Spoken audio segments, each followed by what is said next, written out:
Vous avez vécu de près ou de loin la catastrophe ferroviaire survenue à Iseka, un vendredi noir du 21 octobre 2016.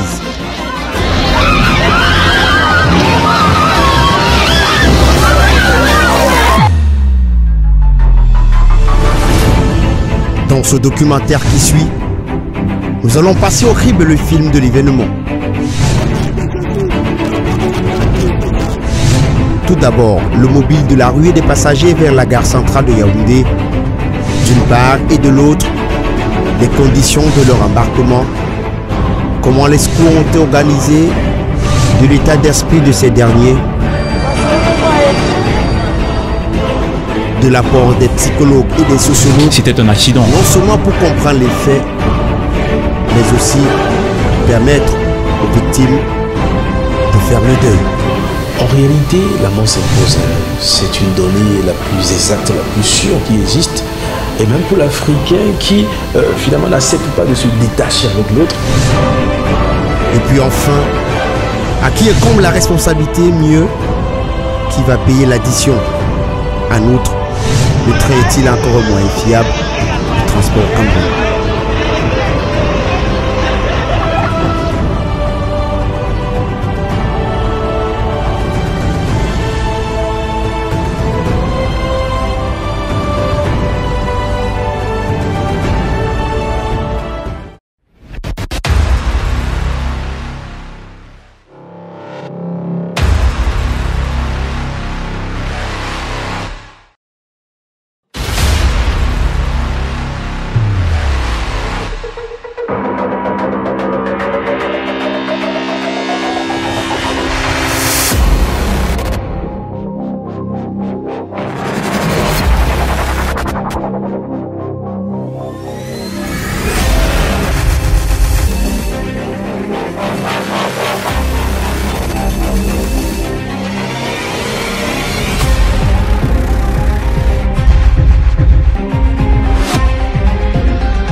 Le Cameroun a connu dans son histoire le vendredi le plus noir de son existence.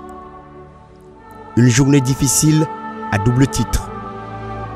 La rupture du bus métallique au niveau de Maniaï dans l'arrondissement de Matombe, à plus d'une soixantaine de kilomètres de Yaoundé sur la nationale numéro 3.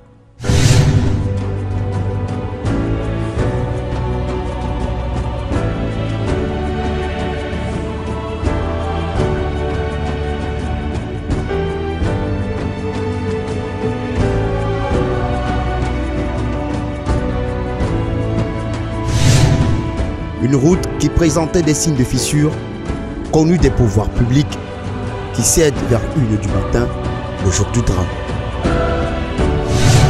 Impossible pour la population de se mouvoir aisément pour rallier les deux capitales, Douala et Yaoundé. Dans un sens comme dans l'autre, nous sommes aux environs de 6h du matin.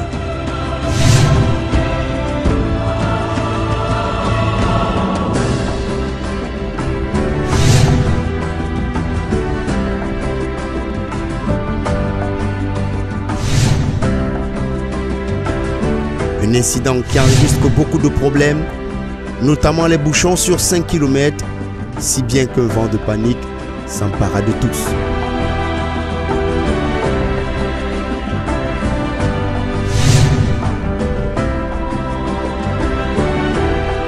Un flux massif de Camerounais se dirige alors vers la gare ferroviaire de Yaoundé pour acheter leur ticket. La mort, dirait-on.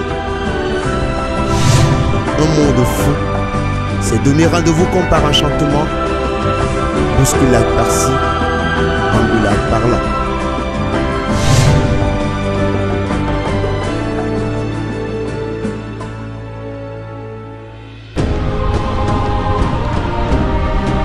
Le train Intercity IC152 de Cambrai accuse un grand retard. Il quitte après 11 heures, traînant derrière lui 17 voitures, un nombre plus grand que d'habitude. Donc le conducteur a fait tôt de signaler les défaillances d'une telle locomotive.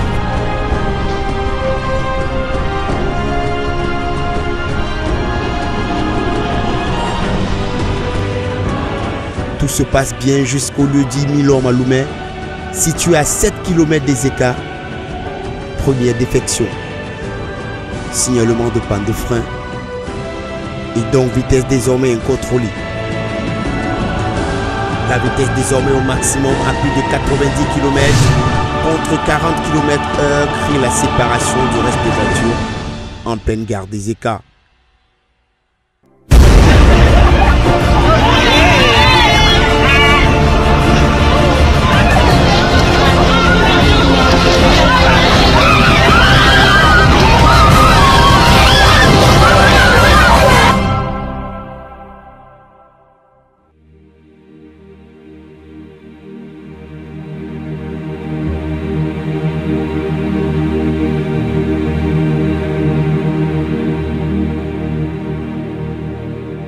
Il est 13 heures.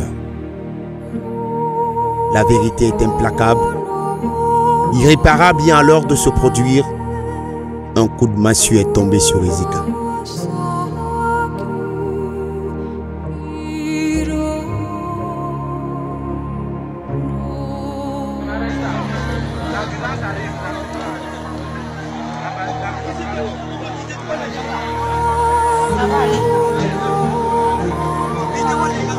La mère, tu vas vivre, on t'a sorti, tu vas vivre. Tu vas plus mourir, la mère. On t'a sorti du trou.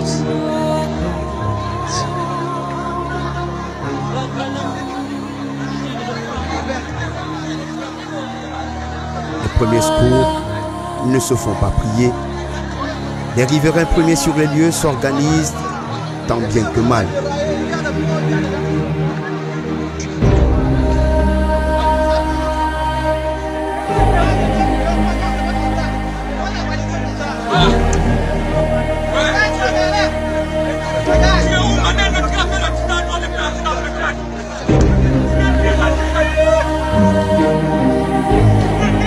Deux pôles d'intervention se forment alors, l'un à la gare, le second à une cinquantaine de mètres dans un ravin. Attends, vraiment, Seigneur avec nous. Seigneur avec nous. Seigneur avec nous. On a eu beaucoup de chance. Beaucoup de chance. Je sais pas ce qui a demandé que je me mette, je laisse la place à la maman là. Peut-être si j'étais assis, je vais voir autre chose. Moi, j'étais même debout.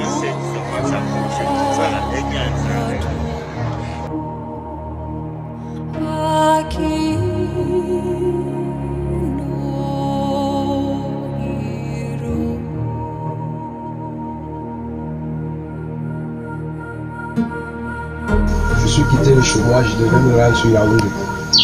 J'ai pris le raccourci pour monter sur le passage, pour les rails, pour circuler sur les rails pour arriver au niveau du partage à nouveau. Sur mon cours, sur mon chemin, en marchant sur les chemins de fer, j'ai compris comme le train a klaxonné derrière moi. Il roulait en pleine vitesse. J'ai demandé à mon ami qu'on se gare un peu pour que le train puisse passer. Mais nous étions peut-être à 15 mètres du passage à nouveau. Comme ça que le train est passé en pleine vitesse. J'ai dit à mon ami que ce train, c'est depuis que nous sommes à Ezeka, il n'a jamais vu un train jusqu'à ce niveau-ci. À peine parler ça, arrivé au passage à nouveau, on comprend seulement la foule qui crie. On remonte sur les rails pour essayer de guetter. Au passage à nouveau, tous les wagons étaient au sol. Les rails se sont déracinés. Beaucoup de morts. En courant donc pour arriver là où il y avait la scène, je croise un grand frère qui était traumatisé, qui sortait du train. Je demande à ce grand frère qu'est-ce qui s'est passé réellement là-bas. Ce grand frère m'explique. Mon petit, j'étais avec mon ami dans un wagon, on était en plein causerie. Subitement, il a traversé sur l'autre wagon. Dès qu'il a traversé sur l'autre wagon, il y a 4 wagons qui sont tombés derrière le conteneur, à peine 50 mètres en arrière. C'est comme ça que je me retourne avec mon ami. On rentre en courant, on trouve vraiment 4 wagons qui sont touchés. Nous sommes restés là près une vingtaine de minutes. Et puis, la première personne qui est sortie de ce wagon, il était masqué comme quelqu'un qui sortait de la guerre. Subitement, la foule a commencé à sortir. Le préfet a demandé toutes les locomotives, les voitures, toutes les délégations, tout pour venir faire le transport des gens pour amener dans les hôpitaux.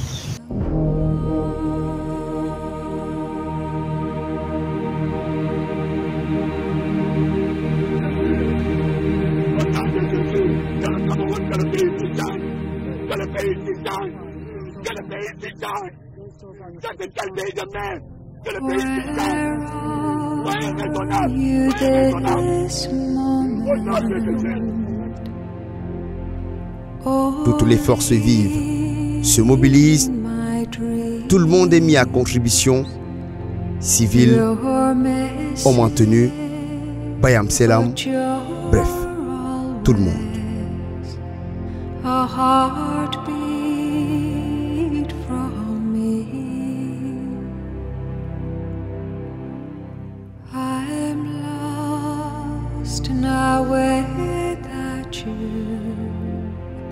I don't know where you are.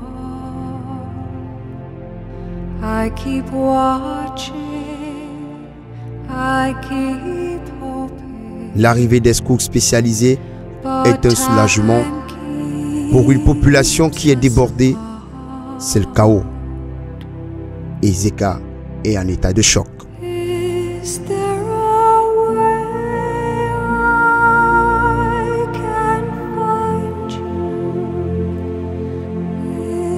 Le personnel sanitaire est débordé, désorienté, décontenancé. Une assistance prompte est nécessaire. Ezeka ne peut faire face à une pareille crise. L'évacuation est urgente. Les voies d'accès sont insuffisantes, voire inexistantes. Le compte à rebours est lancé.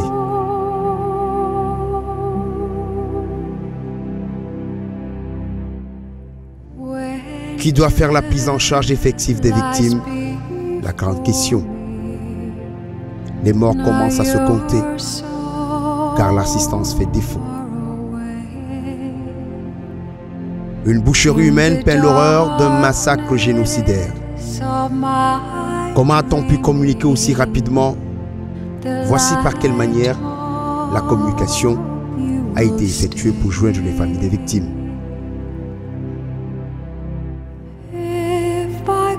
Sur les lieux, des parents, des victimes viennent chercher les leurs appelés d'extrémistes à la rescousse par le biais des populations.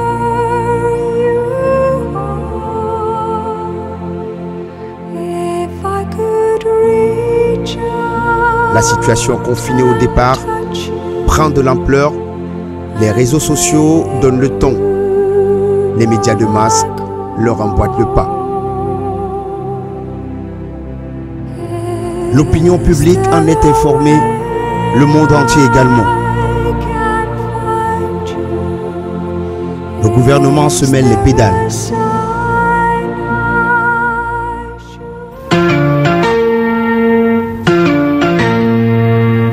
Voici le journal.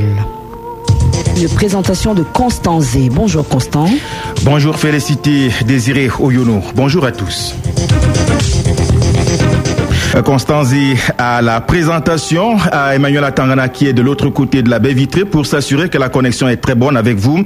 Alors Monsieur le Ministre, quelles sont ces mesures que vous avez mises en place pour résorber le flux de passagers à la gare voyageurs de Yaoundé? Je voudrais saisir cette occasion, mesdames et messieurs, pour apporter un démenti catégorique à une information payante actuellement en circulation dans les réseaux sociaux et qui fait état d'un déraillement du train voyageur qui serait survenu ce même jour. Naturellement, nous comptons sur le civisme et l'esprit patriotique de nos compatriotes que nous voulons assurer ici de toute notre détermination à faire en sorte que ce problème soit rapidement résolu et que parallèlement ils puissent, n'est-ce pas, effectuer leur déplacement entre Yaoundé et Douala dans des conditions acceptables.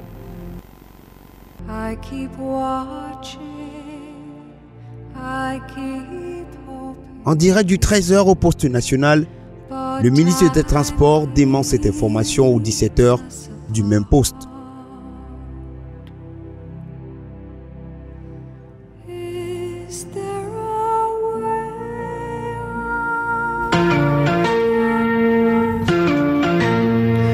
Le 17h, Constant Zé. Bon après-midi, Constant.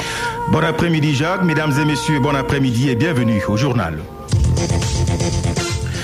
Au sommaire du 17h, perturbation sur la voie ferry. Un train Camraï déraille à Ezeka. C'est l'Intercity parti de Yaoundé ce matin après 11h.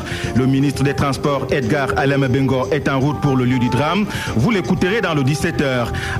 Pendant que le train qui a déraillé était encore en gare à Yaoundé, les premières rumeurs ont commencé à se propager, faisant état d'un déraillement du train voyageur. Ces rumeurs se sont amplifiées dans les réseaux sociaux, soutenues par une photo d'un déraillement antérieur survenu en 2009 dans les parages de l'hôpital général de Yaoundé. Naturellement, après la réunion de crise que j'ai présidée, et lorsque j'ai été sollicité pour intervenir en direct au journal à 13h, il m'a semblé qu'il était indispensable de démentir cette information parce qu'elle était de nature à semer le doute et la confusion dans les esprits au moment même où le gouvernement était en train de prendre des mesures pour remédier à l'accident de l'effondrement survenu ce matin sur le point kilométrique 68. Le véritable déraillement, selon toute vraisemblance, survient donc après, un peu avant Ezeka. Voilà ce qui s'est passé. Une journée de deuil national est décrétée par le chef de l'État.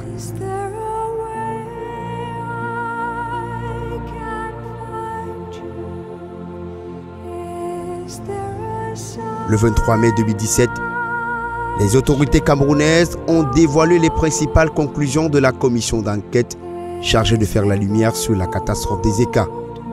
Rapport qui établit la responsabilité de l'entreprise de Camraï pour cause de vitesse excessive du train. 96 km/h au lieu de 40, surcharge de convoi et de défaillance du système de freinage.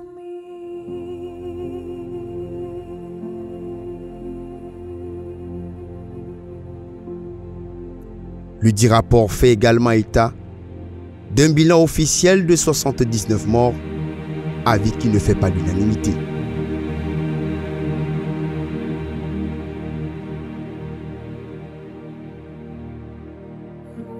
Un an après le drame, en dépit de la volonté présidentielle d'une prise en charge totale des frais d'hospitalisation, qui se poursuit pour la plupart sous d'autres cieux, la question des indemnisations n'est pas encore à l'ordre du jour, tant du côté gouvernemental que de Camraï aux dernières nouvelles, ou encore du milliard en appui aux familles accordé par le chef de l'État.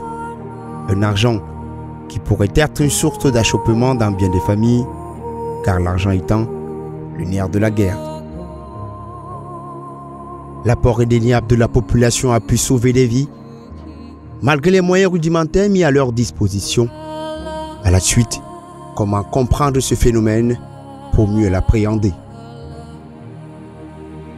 La vie sans l'homme aurait-elle tout son sens? Le point de vue des sciences sociales est important. Ce n'est pas un événement étrange de la vie des humains. Nous rangeons dans le cadre de ce que nous appelons aussi la sociologie des catastrophes, c'est-à-dire des événements. Il y a des types d'événements. Ça, c'est ce qu'on appelle événements catastrophes. Des événements qui brisent des vies, des événements qui créent des ruptures sur le plan social.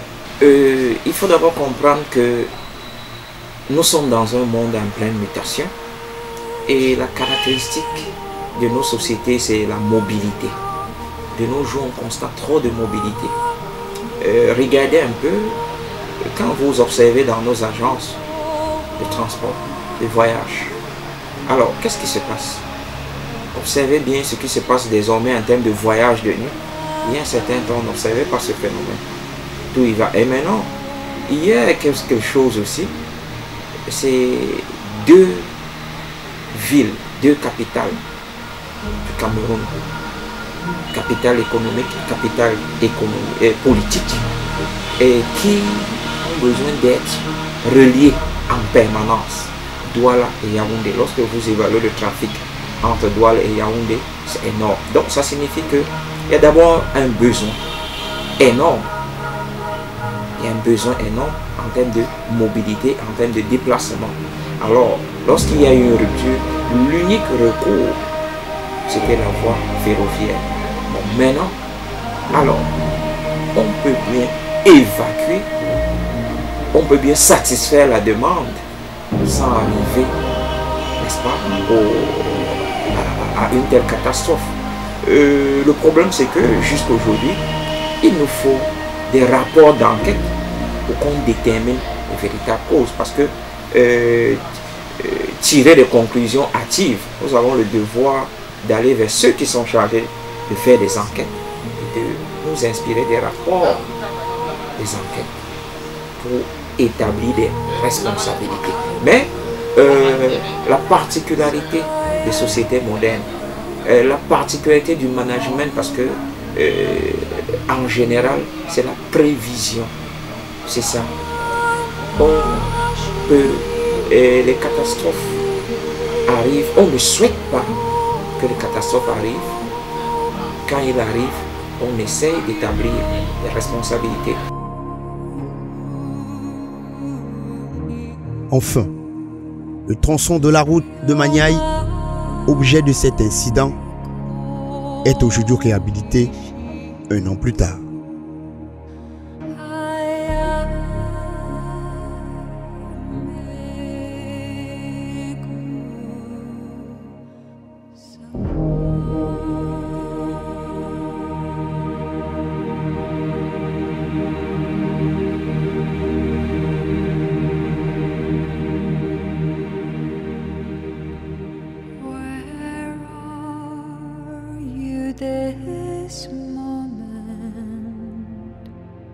Comment faire le deuil lorsque le souvenir est aussi effroyable, tant pour la population que des victimes? You're missing, but you're always a heartbeat from me. I'm lost now without you. I don't know where you are. I keep watching. I keep. À vrai dire, je me souviens que j'ai ouvert les yeux. Je me souviens que je suis dans la boue, que tout était en désordre, débandante. J'ai réalisé qu'on a fait l'accident. Donc, je ne me rappelle plus trop jusqu'à présent. C'est encore flou dans la tête. Je me rappelle que j'ai eu les points de suture au niveau de... J'ai eu le crâne ouvert, il y a eu les points de suture. Ça, je me souviens. J'ai eu double fracture aux côtes. Le chirurgien a opéré le côté gauche au niveau de sous les selles pour sortir, pour extraire le sang, parce que je faisais déjà une hémorragie. J'ai eu une fracture fermée au niveau de l'humérus droit. Les échymoses au niveau des yeux des deux côtés. Oui.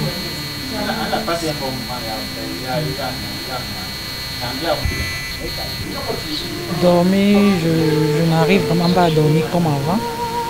Parce que quand je regarde l'état de mon bras, je n'arrive à rien faire. Je suis devenue le bébé. On fait tout pour moi. Donc, ça m'affecte beaucoup. If I could reach out and touch you and bring you back La mort, une situation imparable, un état d'esprit pour mieux se sentir, pour se faire bonne conscience. is there a sign I should know? Is there En réalité, la mort s'impose à nous. C'est une donnée la plus exacte, la plus sûre qui existe. Et même pour l'Africain qui, finalement, n'accepte pas de se détacher avec l'autre, va entretenir une relation assez particulière avec ceux qui sont morts, avec peut-être en créant des rituels, par exemple, en créant peut-être une contiguïté, disons une promiscuité avec les morts, parce qu'il y a quand même une relation forte. Mon père qui est décédé me protège toujours. Déjà, dirons-nous, les morts ne sont pas morts, ils sont dans l'eau qui coule, ils sont dans le vent qui souffle. Bien sûr qu'ils ne sont pas morts. Et on va entretenir cette relation avec ces gens, avec ces morts, en tout cas, parce qu'on pense qu'ils sont dans une dimension beaucoup plus forte. Et cette dimension peut venir influencer sur notre vie. Donc, pour ne pas avoir un problème avec eux, on finira par quitter le clémence, on finira par se soumettre à eux pour qu'ils puissent nous bénir, pour qu'ils puissent nous aider à avancer, à dépasser les péripéties de la vie, les avatars de la vie. De ce point de vue, disons que le mort prend une dimension, sociologiquement assez poignante pour nous-mêmes, parce qu'il n'est plus celui-là qu'on a laissé peut-être au cimetière, il est au-delà. Il prend dans l'immatériel conscient ou collectivement conscient de nous tous quelque chose de portant, une portée importante qu'on ne peut pas souiller.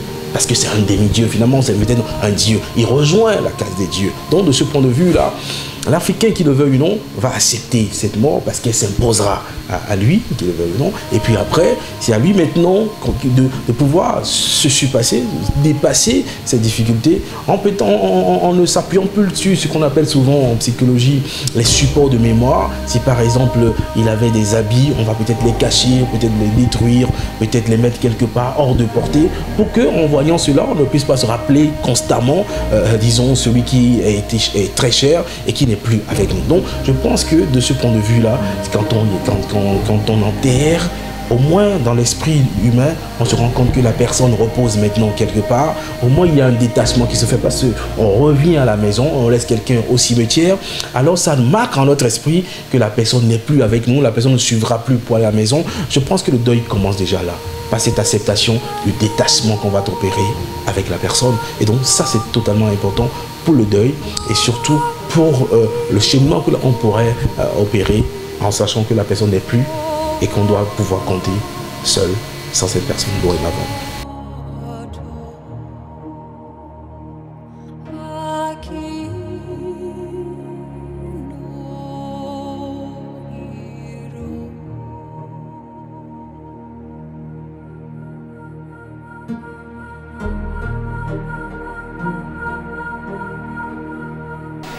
Tel que vous parlez, c'est-à-dire, nous sommes dans la phase post-catastrophe. C'est ça. Mais il ne faut pas omettre la première phase. Comment est-ce que c'est arrivé? Alors, qu'est-ce que ça crée? C'est ça qui fait problème. Lorsque la catastrophe arrive, la première des choses qu'on déplore, c'est des pertes en vie humaine. C'est énorme. Et maintenant, la perte en vie humaine, de quelle façon? C'est ça qui choque. Quand vous voyez la violence, quand vous voyez la brutalité de l'accident, quand vous voyez l'état des cadavres, il faut comprendre que ce n'est plus, la mort n'est plus vécue de façon ordinaire. Et cette mort est tout à fait spécifique. C'est une mort tout à fait particulière. Alors, cette rupture, parce que la catastrophe crée d'abord, je vous ai parlé, que c'est ce qu'on appelle un événement catastrophique. l'événement catastrophe crée d'abord une rupture. Alors, la rupture à plus d'un niveau. Au niveau du tissu social, au niveau des rapports, au niveau des activités, au niveau des imaginaires. Voilà, la rupture. Donc, pour qu'on revienne, pour qu'on fasse le deuil, comme on a dit, il y a des efforts qui ont été faits. Mais il faut d'abord inscrire cette catastrophe dans le connu. Il ne faut pas faire comme si c'était unique au monde, comme si c'était une première qui analyse. On n'est pas en train d'encourager, mais il faut d'abord comprendre que l'accident, la catastrophe, il y a des catastrophes qui sont rangées dans le cadre de catastrophes naturelles. Le problème, c'est que la cause a été imputée à Cambrai. Lorsque la cause est imputée à une personne morale, mais la personne morale est constituée de personnes physiques.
C'est ça quand vous avez quelqu'un qui souffre d'une maladie et finit par rendre l'âme.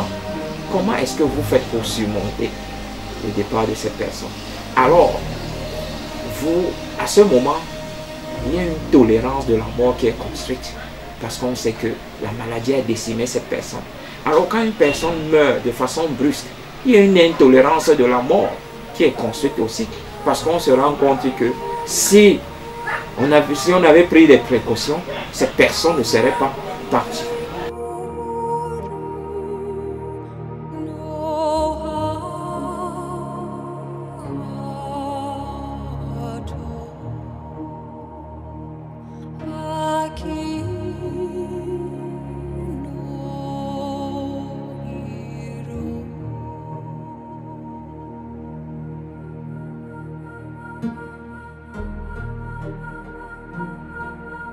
Un an après le drame, la population, elle, continue de vivre le cauchemar comme si c'était hier.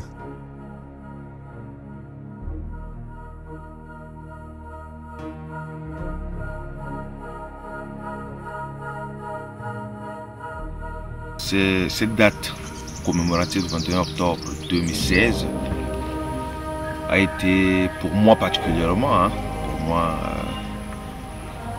un grand choc. Et je pense que pour la plupart des populations de la ville d'Ezeka, c'est vers 13h moins quelques minutes que j'ai suivi le train qui venait à vive allure, en klaxonnant. Alors j'étais avec un gendarme, je lui demande, écoutez, pourquoi ce train klaxonne ainsi? Il me dit que sûrement c'est Boko Haram, comme on l'appelait, on avait baptisé le fameux train. C'est là subitement j'ai suivi un bruit court. Je pense que c'était le moment où il avait jeté les 4 ou les 5 premiers wagons au niveau du ravin. Tout le monde avait peur. Les habitants qui sont là sont sortis. Tout le monde pleurait déjà. Qu'est-ce qui se passe à Ezeka? Alors la foule était en train de monter sur la gare. Tout le monde sur cette étape psychologique de choc. Je vous dis que je tremblais. C'est là où j'ai pris le courage 5 minutes après pour descendre à la gare. On a vu des rames de la terre, les rames du train versées, des gens qui étaient enfouis sous les trains, sous les rails, des gens coupés, ceux qui cherchaient à s'évader du train, des vivants encore, qui cherchaient à sortir, des gens qui criaient de gauche à droite, des gens qui étaient scandalisés, des gens étaient même avaient perdu la raison, d'autres sortaient des trains et commençaient à courir. J'ai trouvé ma femme ce jour à un niveau, elle était désorientée, tourmentée, elle ne connaissait plus rien. Après ça, elle était là, elle ne connaissait même plus. Mais, grâce à Dieu, aujourd'hui, on s'est rétabli, on n'a plus de problème par rapport à ça. Where are you this moment? Only in my dreams. Moi, je partirais d'une actualité assez brûlante. Il y a une stèle qui est censée être construite ici à Ezeka. Et moi, je pense que ça me déçoit un peu. Je suis un peu déçu au bout du compte parce que Ezeka ne peut pas continuer à rester une ville d'histoire qui n'applique que les monuments. Monument ou Mniobé, tombe une Mniobé et une stèle. Mais au regard de toute la contribution que la population a bien voulu apporter, assister, parce que je tiens à vous dire que quand on compte dans le département d'Union et dans la ville d'Ezeka, il y a autrement une quarantaine de forces de l'ordre. Et au regard du nombre de victimes, le remerciement que l'on aurait pu quand même apporter à ces populations, donner ou faire à ces populations, c'était un investissement. On a une route Ezeka-Boumiébel qui a des soucis, qui est difficilement accessible, qui a endommagé. Le Premier ministre était ici, il a constaté. Il y a nos formations hospitalières ne sont pas équipées. On s'attendra à ce qu'elles le soient suffisamment. Il y a un ensemble d'infrastructures. Cet accident a mis à nu notre incapacité organisationnelle sur le plan infrastructurel, les routes, les entre Yaoundé et Douala. Il n'y a pas de grand hôpital, même celui de Déa, il n'y a pas de grand hôpital qui puisse supporter un accidenté grave. En Afrique, on remplace quelque chose qui ne marche plus en quelque chose qui ne marche pas. Et oui, c'est ça l'Afrique. La terre ne paye pas. Tôt ou tard, la vérité va sortir. Le mensonge par l'ascenseur et la vérité emprunte l'escalier. Nasi Bodi Tolamboé, je n'ai rien fait. Et Nasi Bodi Tolamboé, je ne connais rien. Tout le monde est castré. Malgré tout ce qui a été dit et entendu, le chemin de fer reste moyen par excellence de transport. La question du drame des Zeka a été vécue de loin par la plupart des hommes. L'opinion publique y donne son avis, il en parle.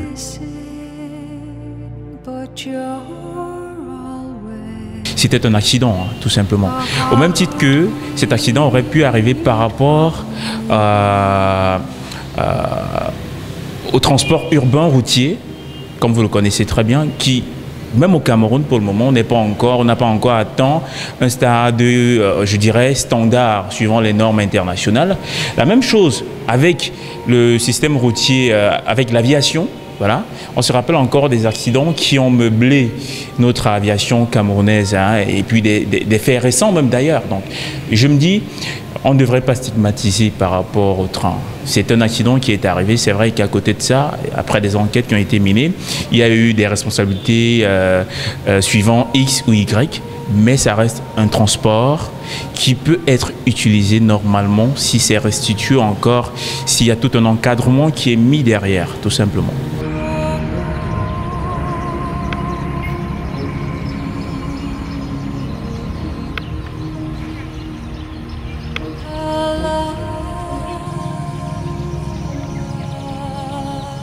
C'est vrai qu'il est arrivé ce qu'il était arrivé et que bon, de par les enquêtes, on a décrié quand même un certain manque de professionnalisme de la part de je vais dire quoi, enfin, de l'administration et tout. Mais ça aurait pu arriver également pour une cause des plus banales. Hein. Ça aurait pu arriver parce que voilà, il y a eu un dérèglement, ça et là. Et des accidents, ça arrive dans tous les domaines du transport. Je pense d'ailleurs que dans le cadre même du transport ferroviaire, ça arrive assez rarement.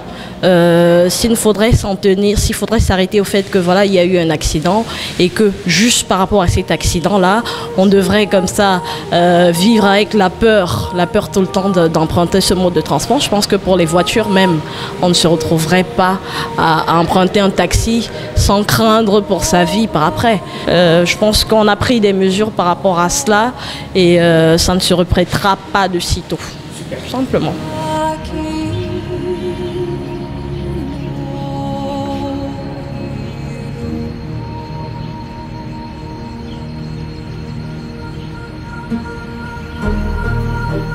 You cannot rely on past events, you understand? All situations don't occur at the same time, all moments in life. So if you have an emergency, it's possible that you can try again. Not because people die that people must die all the time. So I cannot discourage somebody from taking the train.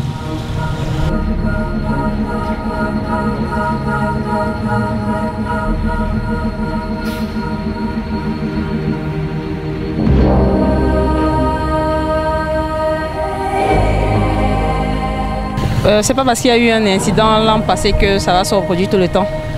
Donc moi je trouve que le voyage ferroviaire est plus sécurisé par rapport au voyage routier.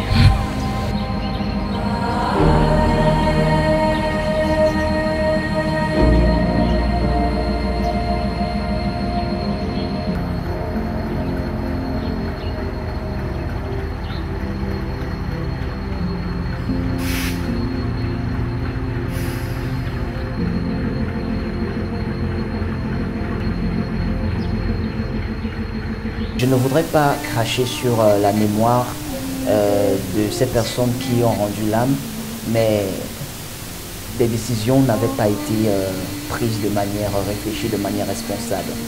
Je me dis que nous tous, on a toujours cet adage-là qui dit « vaut mieux tard que jamais ».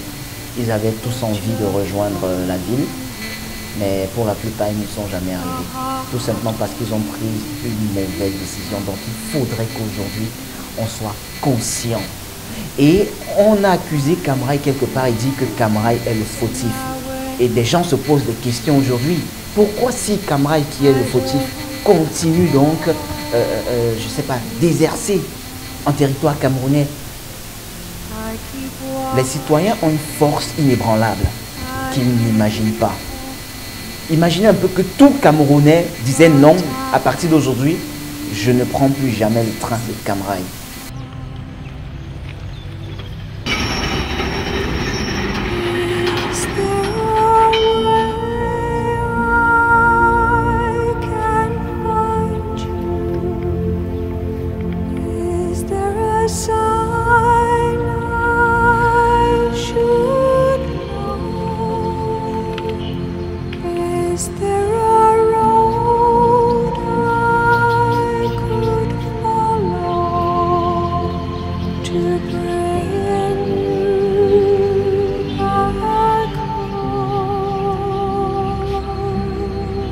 C'était un vendredi le 21 octobre 2016 aux environs de 11h quand déjà la nouvelle avait commencé à circuler dans les réseaux sociaux. Et maintenant, moi en tant que natif de cette localité, voyez-vous, j'avais perçu la nouvelle comme un coup de massue parce que, voyez-vous, que presque le reste de la famille vit de ce côté-là. Et que l'on vienne apprendre qu'il y a eu une catastrophe de ce côté. Je crois que vous n'allez quand même pas me demander comment je pouvais me sentir ce jour-là. Je pouvais me sentir très mal. Et il faut dire que sur le plan géographique, le lycée classique de Zeka est situé en bordure de ce rail. Donc il faut traverser le rail, que ce soit à pied, par moto ou par taxi. Il faut forcément traverser le rail pour se retrouver du côté du lycée classique des Zeka. Donc la grande mobilisation des élèves qui fréquentent cet établissement était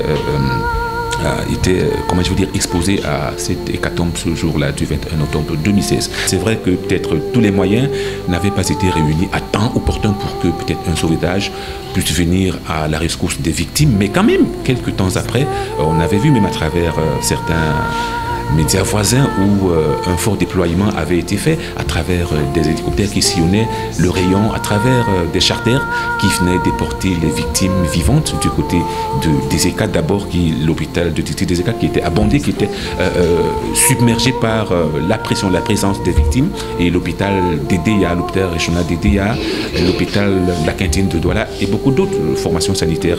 Donc je vais dire que franchement, le Cameroun peut être prêt, s'il fallait attendre ce genre d'événement, ce genre de catastrophe, le Cameroun peut être prêt à pallier à ce genre de catastrophe, puisque il y a un service des sapeurs-pompiers qui peut franchement pouvoir faire l'affaire en cas de besoin.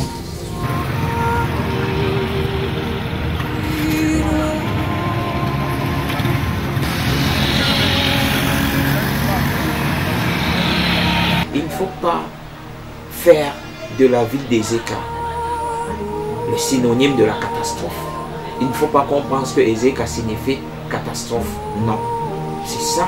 C'est-à-dire, on parle de rentrer dans le connu et dire c'est une catastrophe comme toutes les autres. C'est arrivé, les gens sont décédés. Maintenant, pour qu'on parvienne à faire le deuil, comme vous avez dit, il ne faut pas. Il y a certains nombres, nous avons observé des solidarités qui ont été trouvées. Des dons de sang, des secours, des messes, des cultes et consorts organisés tout autour. Cela participe à une façon, c'est une façon de resserrer la cohésion sociale qui était en rupture. Alors maintenant, il faut amener les gens à l'oubli. L'oubli, ce n'est pas qu'on a gommé, les souvenirs restent, mais oublier signifie à banaliser. C'est ça le véritable enjeu.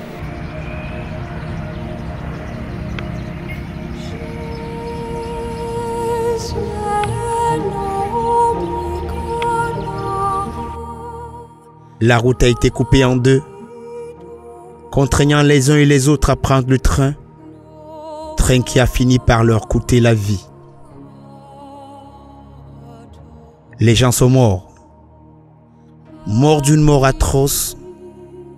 Les victimes et les familles vont devoir vivre durant le restant de leur vie avec un handicap physique, moral, psychologique.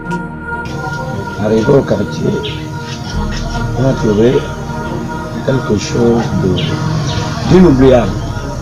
Les choses qu'on ne fera jamais oublier. Comme je vous dis, parce que c'était...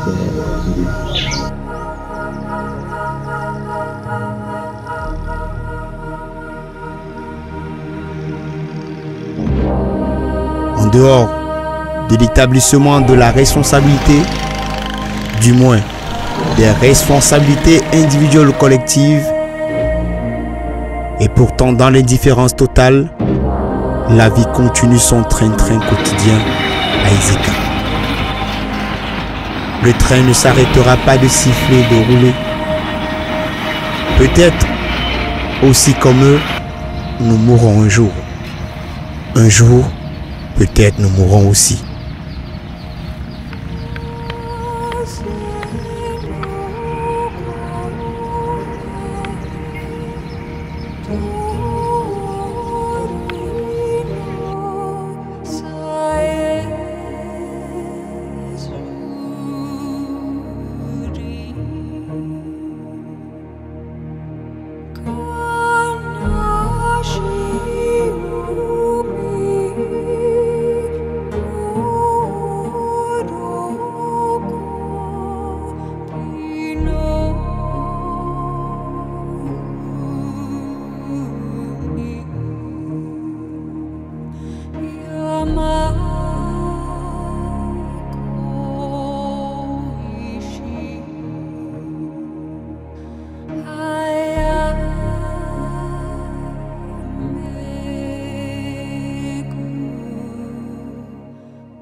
say